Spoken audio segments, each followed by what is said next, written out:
इउपिपिएलनि लाइमोन दैदेनगिरि अशोक गयारीनि फिन बाखनायथाव खामानि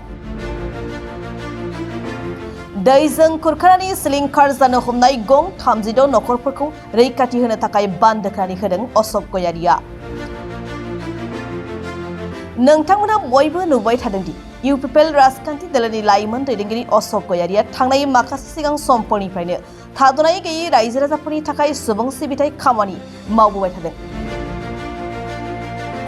दिनैबो फिन 10 नं देबरगाव बियाबनि सिङाव थानाय दनपुर गामियाव गावनि रां बाहायनानै जेसिबि लानानै बान्दो खोनानै हैदों। दनपुर गामिया गोबाव बोसोर समनिफ्रायनो गौरां दैसाजों खुरखानानै गोबां आबाद मावग्रा हाफोरा खहा जालांबाय। गामिनि रायजो राजाफ्रा गावसिनि बे जेंनाखौ बोस्रांनानै होनो खावलायनाय बायदियै अशोक गयारीआ दिनै जेसिबि लानानै बान्दो खोनानै होयो। गावसिनि जेंनाखौ बोस्रांनानै होनायनि थाखाय दनपुर गामिनि रायजो राजाफ्रा अशोक गयारीनिसिम साबायखर जासियो आरो फैबाय थानाय जायखिजाया नांगौ समाव अशोक गयारीखौ मदद खालामनो खोथा होयो। सार जे जोंहा रायजोफोरा जेखौ मिलायनानै जोंहा अशोक सारनाव थांनानै बिदोंमोन जा बुंदोंमोन बिसोरा बियो दे हरगोन नोंखौ जे खालामनो होगोन जोंबो थांबाय गले गलेनो माने साननै सानथाम थांनानै ओमफ्राय बिसोरो दे हरगोन होननायखायनो आर हरबायबो आर नै खामानिबो मावगासिनो दं आर दाबो मोजाङै मावगासिनो दं। ओंखायनो आंबो बिराद मोजां मोनबाय आरो रायजोफोरखौबो बुजिनो होयो आं दे जोंनि गामिया जे मोजां जालाङो आरो बे अशोक सारखौ जे मोजाङै जोंहा फुरथि खालामनो आरो जोंनि बे भटफोरा माबाफोरा फैबा जोंहा बेखौ माबा खालामनांगोन बेनावनो होनांगोन बेजोंनो बे माबा जाथों आं बेखौ साननानै आंबो बेखौ बिराद खुसिनो आं रायजोफोरखौ बुजिगासिनो दं आरो बेखौ आरो बे आरो बायदिसिनाखौ बिबा बे हरगोन मालाय अशोक सारा आं ओंखायनो अशोक सारखौ बिराद मोजां मोनो दा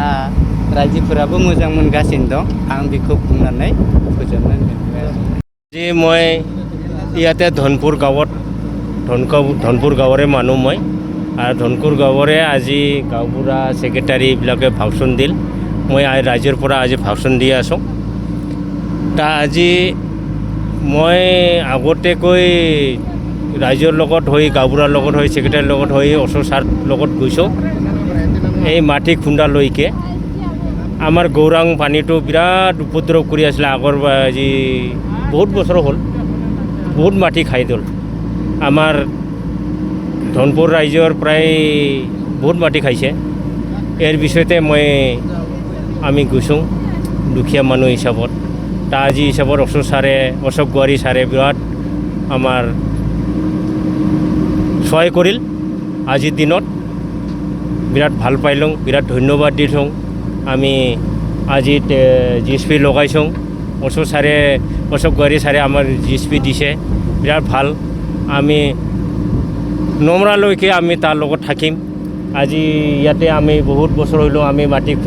खुंडा खाई खाई আজি किछुमाने मानुर 2 बिघा 3 बिघा मते जेतिया 10 बिघा माटी आছিলে এতিয়া 10 बिघा নাই